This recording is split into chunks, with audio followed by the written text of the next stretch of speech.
কর্মচারী শিক্ষার্থী এলাকাবাসীর সাথে আলাপ আলোচনা করে জানা যায় বর্তমান ভারপ্রাপ্ত অধ্যক্ষের অদক্ষতার কারণে প্রতিষ্ঠান কার্যক্রম স্থবির প্রায়। সদ্য জাতীয়করণ কলেজটিকে রক্ষার জন্য জরুরি ভিত্তিতে একজন পূর্ণাঙ্গ অধ্যক্ষ নিয়োগ আবশ্যক। ভারপ্রাপ্ত অধ্যক্ষ জনাব মোহাম্মদ জামাল আলী কমপক্ষে 6,12,261 টাকা আত্মসাৎ করেছেন। এই উক্ত অর্থ সরকারি কোষাগারে ফেরত দেওয়ার আদেশ দেওয়া যায়। অর্থ ওনাদের আদালতে মামলা করা যেতে পারে। ভারপ্রাপ্ত অধ্যক্ষ কর্তৃক দাখিলকৃত ব্যয় বস্তাসমূহে সরকারি কোষাগারে ভ্যাট প্রদানের কোনো প্রমাণ পাওয়া যায়নি। ভারপ্রাপ্ত অধ্যক্ষ জনাব মোহাম্মদ জামাল আলী নিয়োগ বিধিসম্মত নয়। প্রতিষ্ঠানের শিক্ষা ও অবকাঠামো উন্নয়নের জন্য প্রয়োজনীয় উদ্যোগ গ্রহণ করা একান্ত আবশ্যক। ডিজি মহোদয় এই তদন্ত কর্মকর্তারা তারা যথারীতি তদন্ত করে তদন্ত দিবস সহকারে যথারীতি তারা শিক্ষা মন্ত্রণালয়ের সচিব বরাবর প্রেরণ করেন। প্রেরণ করার পরে 7 ডিসেম্বর 2022 ইংরেজি তারিখে জনাব মোহাম্মদ আলমগীর হোসেন উপসচিব স্যার উনি লেখছেন, উপযুক্ত বিষয়ের হবিগঞ্জ জেলার লাখাই উপজেলাধীন সরকারকৃত লাখাই মুক্তিত সরকারি ডিগ্রি কলেজের ভারপ্রাপ্ত অধ্যক্ষ মোহাম্মদ জামাল আলীর বিরুদ্ধে অভিযোগ তদন্ত প্রমাণিত হয়। তার স্তরে একজন বিসিএস ক্যাডার যোগ্য কর্মকর্তাকে অধ্যক্ষ এর দায়িত্ব প্রদানের জন্য নির্দেশ করে অনুরোধ করা হলো। উনি এই আদেশ প্রদান করেন 7 ডিসেম্বর 2022 ইংরেজি তারিখে। আমরা এই আদেশটি পেয়ে আমরা মনে করছি যে আমাদের আর যাওয়ার জায়গা নাই, আমরা হয়তো একটু স্বস্তিতে ভোগ করতেছি। কিন্তু অদ্যাবধি পর্যন্ত অদৃশ্য কারণে রাজনৈতিক প্রতিহিংসার কারণে আমরা তার সুফল পাচ্ছি না।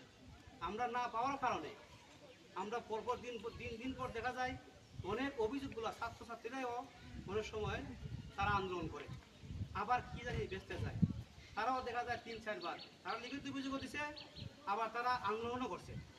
আন্দোলন করতে করতে তারা এখনো করতেছে। তো আমরা এখন আবার যখন আমাদের কোনো কিছু পাই না বা কোনো পূর্ণাঙ্গ উদ্যোগ পাই না পাওয়াতে এখন আমাদের কোনো সরকারিকরণ হচ্ছে।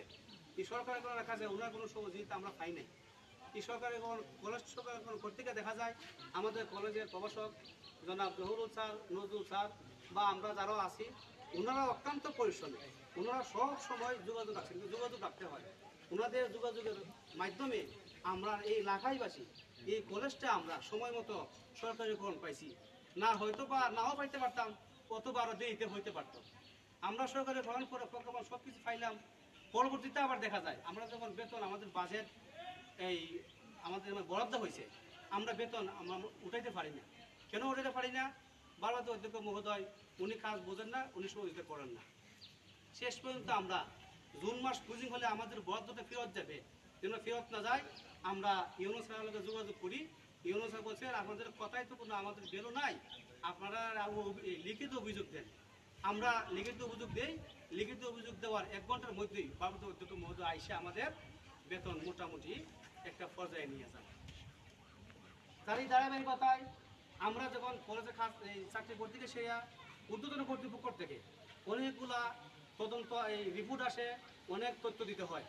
দেখা যায় আমরা এই তথ্যগুলো দিতে গিয়ে দেখা যায় ভারপ্রাপ্ত অধ্যক্ষের মধ্যে কোনো না থাকাতে আমরা সময় মতো এই রিপোর্টগুলো পাঠাইতে পারি না। অনেক সময় আমাদের কাছে রিপোর্ট বারবার আসে, আমরা এই রিপোর্টটা দেনে কেন, যেহেতু ওনার স্বাক্ষর লাগে, ওনার স্বাক্ষর দিতে পারি না, আমরা এগুলো সময় মতো পাঠাইতে পারি না, আমাদের আবার সুযোগ কাটতে হয়। তখন আমরা আবার পরবর্তীতে উনি বলেন যে কেউ আপনি স্বাক্ষর আমার পক্ষে দিয়ে দেন, ওনার পক্ষে দিয়ে দেন। এইভাবে আমরা কলেজটা আমরা চলাই রাখছি। তারই ধারাবাহিকতায় যেহেতু আমাদের এই অবস্থা, আমাদেরকে প্রায় সময় আবার চাকরিচ্যুত করার হুমকিও দেয়। আমরা এখন দেখছি যে আমাদের পিঠটা একেবারে দেওয়ালে লেগে গেছে। এই অবস্থায় আমরা চলতে পারি না, আমরা বাধ্য হয়ে সারা দেশের তুলনায় নয়, আমরা আমাদের শেষ পর্যায়ে আইসে একমাত্র দেওয়ালে পিঠ লেগে গেছে বিদায় আমরা আজকে এই কর্মবিরতি ঘোষণা দিচ্ছি। কর্মবিরতি কতদিন চলবে? আমরা ওনার পদত্যাগ না করা পর্যন্ত আমরা কর্মবিরতি ঘোষণা করছি। 24 সালে শুধুমাত্র 350 চেয়ে কম। কেন কেন এই পরিস্থিতি?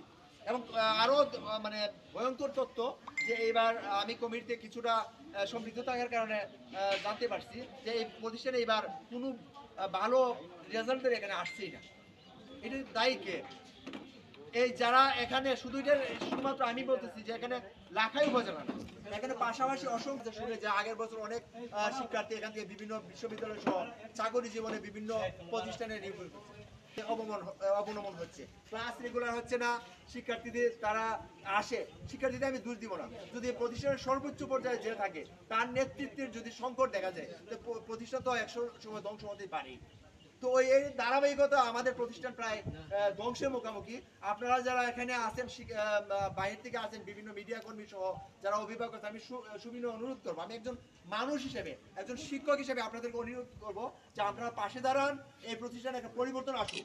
কারণ আমরা একদিন মরতে হবে, আমরা সৃষ্টিকর্তার কাছে জবাব দিই। করাপ্টেড, আমি তো সঠিকভাবে মানুষ না, আমরা দায়িত্ব পালন করলাম না, আমি এর জন্য আহ্বান করতে, আমরা সর্বোচ্চ চেষ্টা করি ক্লাসে যাইতে। এবং আরেকটা তথ্য দেই, আমি ব্যক্তিগতভাবে আমি একটা তথ্য দেই, 2008 আমি কলেজের কিন্তু উদ্ভিদবিদ্যার প্রভাষক, কিন্তু আমি 2018 সাল থেকে এখানে আইসিটির এক্সটেন্ড দায়িত্ব হিসেবে পালন করি, অথবা আমি ক্লাসগুলো সঠিকভাবে পালন করি। আপনার নামটা বলেন। ক্লাসের কারণে কিন্তু ওই স্যারের কাছ থেকে আমি বলছি যে স্যার আপনি আমাকে মানসিক সাপোর্ট দেন, আমি একজন শিক্ষক, আমি বিভিন্ন প্রতিষ্ঠান ইউনুস স্যারের কাছে বলছি যে উনি বলে যে আমি শিক্ষক, আমি তো আমার এই জ্ঞানটা যেহেতু আমার আছে, আমি তো আমার এই জ্ঞানটা আমি যদি একজন ছাত্রের মধ্যে বিলিয়ে দিই আমার তো শর্ট পড়বে না, আমার তো কমতে হবে না।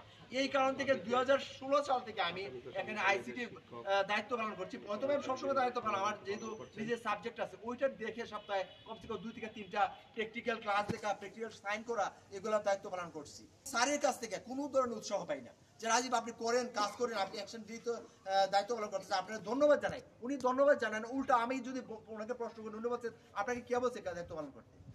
তো আমি যেটা বললাম, আমার তো একদিন মরতে হবে, আমার সৃষ্টিকর্তার কাছে আমার জবাব দিয়ে করতে হবে। আমি একজন শিক্ষক, ওই দায়বদ্ধতাতে আমি যতবারই ইএনওর কাছে বা আমার ঊর্ধ্বতন কর্মকর্তার সাথে আমি বসছি, প্রায় সব জায়গাতে আমি কথা বলছি যে আমি অ্যাকশন দায়িত্ব ওই সময় এটা করি, শুধু নিজের ভিতর থেকে আমি শিক্ষক, এই তাগিদ থেকে আমি কাজটা করি। এখন আমি শিক্ষার্থীদের কাছে আহ্বান জানাচ্ছি, তোমরা আমার সন্তান তুল্য, আমি কোনোদিনও আমি আমার শিক্ষার্থী এবং আমার সন্তানের সাথে আমি ফারাক করি না। আমরা যারা আগে আমার ক্লাস করতে তারা জানে আমি সবসময় আমি মানবিক মূল্যবোধ, ধর্মীয় মূল্যবোধ, এই ক্লাসে আমি যতটুকু পারি আমি সবাইকে ধর্মীয় পথে চলার মানবিক মূল্যবোধ সরকারি কলেজ থেকেও পায়। এবং এটা আমরা মনে রাখবো, শুধু একটা যে ছাত্ররা আসে একটা উচ্চ শিক্ষার বা মানুষ নিজেকে মানুষ তৈরি করার জন্য, তারা ওই কাজগুলো যেন করতে পারে। আপনারা যারা অভিভাবক আছেন, মিডিয়া কর্মী আছেন, আপনাদেরকে সচেতন না হয় আমাদের ক্লাস